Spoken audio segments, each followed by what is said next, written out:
மீண்டும் இயேசு, நீங்கள் உள்ளம் கலங்க வேண்டாம், கடவுளிடம் நம்பிக்கை கொள்ளுங்கள், என்னிடமும் நம்பிக்கை கொள்ளுங்கள். என் தந்தை வாழும் இடத்தில் உறைவிடங்கள் பல உள்ளன. அப்படி இல்லை எனில் உங்களுக்கு இடம் ஏற்பாடு செய்ய போகிறேன் என்று சொல்லியிருப்பேனா? நான் போய் உங்களுக்கு இடம் ஏற்பாடு செய்த பின் திரும்ப வந்து உங்களை என்னிடம் அழைத்து செல்வேன். அப்பொழுது நான் இருக்கும் இடத்திலேயே நீங்களும் இருப்பீர்கள். நான் போகும் இடத்திற்கு வழி உங்களுக்கும் தெரியும் என்றார்.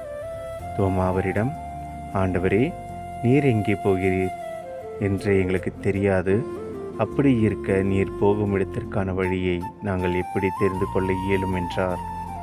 இயேசு அவரிடம், வழியும் உண்மையும் வாழ்வும் நானே.